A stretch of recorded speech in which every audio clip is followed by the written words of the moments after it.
Every day, nearly 800 million vehicles consume more than 7 billion liters of gasoline, making it one of the most widely used fuels on Earth.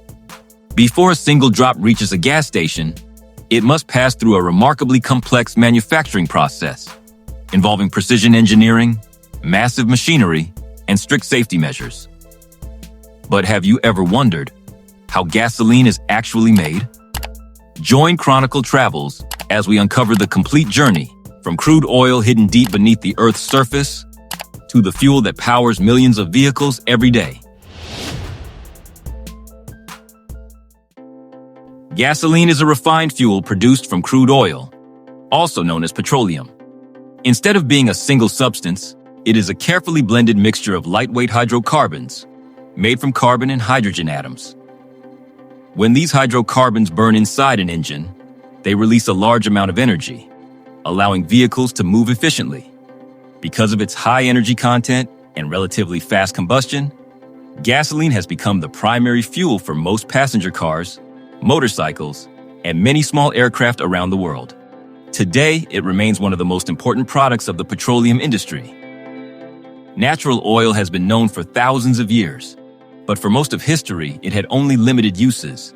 Everything changed during the 19th century, when commercial oil production became possible. As industries expanded and technology advanced, petroleum quickly became one of the world's most valuable natural resources. The rise of automobiles completely transformed the industry. As more people purchased cars, the demand for gasoline increased dramatically. Oil companies responded by drilling more wells, building larger refineries, and creating vast transportation networks capable of supplying fuel across entire countries. During the 20th century, petroleum also became strategically important for transportation, manufacturing, aviation, and military operations.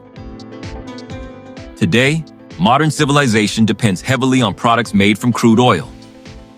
Before gasoline can be manufactured, crude oil must first be discovered underground. Finding oil is far more difficult than many people imagine. It doesn't exist in enormous underground lakes, waiting to be pumped out. Instead, it is trapped inside tiny pores, within layers of sedimentary rock buried deep beneath the Earth's surface.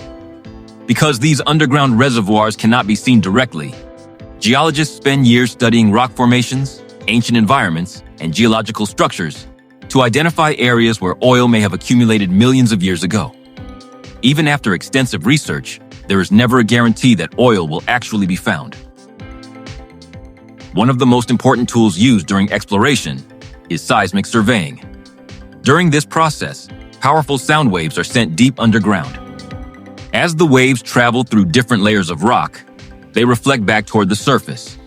Thousands of sensitive sensors record these returning signals, while powerful computers convert them into detailed three-dimensional images of the underground geology. These maps help scientists identify rock formations that may contain trapped petroleum. Although modern technology has greatly improved exploration, every drilling project still involves significant financial risk, because not every promising location contains commercially recoverable oil. If the geological data suggests that oil may be present, engineers begin drilling an exploratory well. This is the first real test of whether the underground reservoir contains enough petroleum to justify full-scale production. Drilling requires enormous equipment capable of cutting through multiple layers of rock that have remained undisturbed for hundreds of millions of years. Only after this first well confirms the presence of a productive reservoir can the site move toward commercial oil production.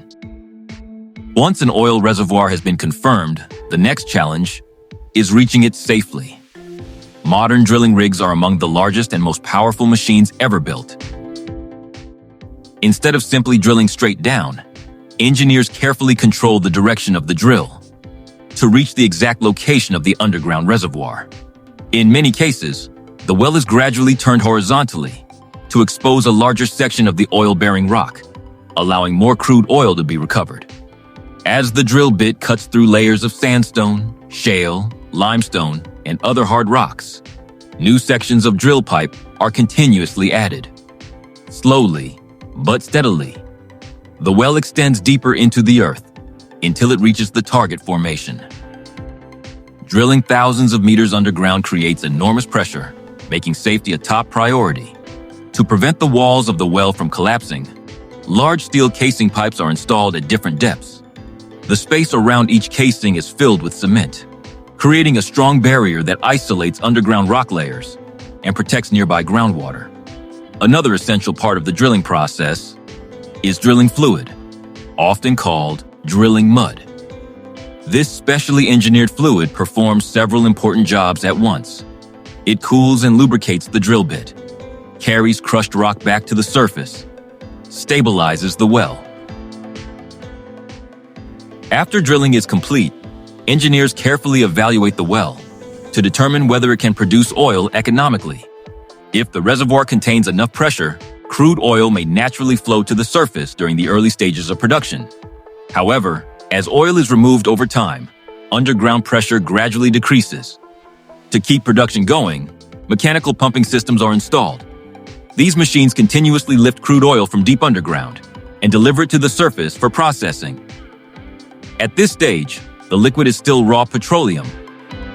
Before transportation can begin, the crude oil must first pass through separation equipment. Inside these large processing units, unwanted water, natural gas, and other substances are removed from the crude. The separated natural gas can later be used as an energy source or processed into other valuable products, while the clean crude oil is prepared for long-distance transportation. This step improves both safety and efficiency before the oil enters the pipeline network. Once prepared, the crude oil begins another important stage of its journey.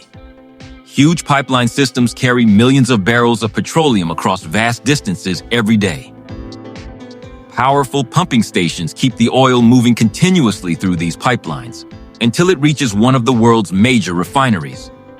In locations where pipelines are unavailable, crude oil may also be transported by large tanker ships, railway tank cars, or specialized tanker trucks.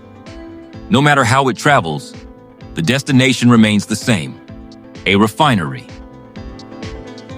Oil refineries are among the most complex industrial facilities on Earth.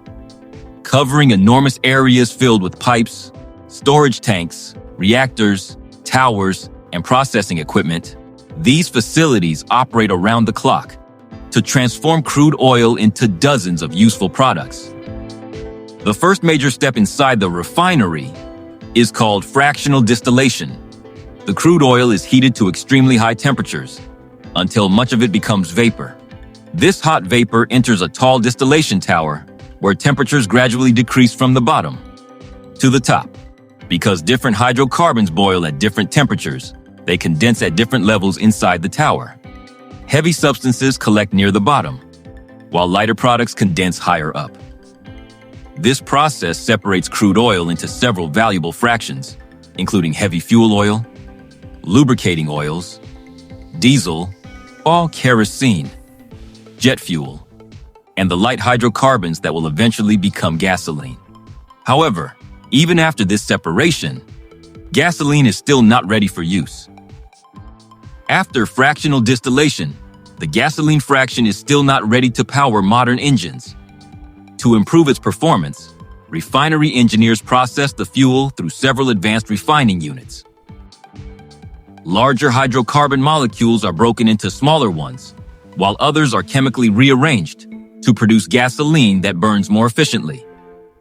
The fuel is then blended with carefully selected components to achieve the desired balance of performance, stability, and emissions. Every refinery follows strict quality standards to ensure the finished gasoline performs reliably in different types of engines. Before gasoline can leave the refinery, every batch must pass a series of quality inspections. Engineers analyze its chemical composition, volatility, density, and combustion characteristics using specialized laboratory equipment. One of the most important measurements is the octane rating. The octane rating indicates how well gasoline resists premature ignition inside an engine. Fuel with an appropriate octane rating helps engines run more smoothly. Only after passing every test is the gasoline approved for distribution. The finished gasoline is transferred into large storage tanks before beginning the final stage of its journey. From there, it moves through pipelines to fuel terminals, where thousands of tanker trucks are loaded every day.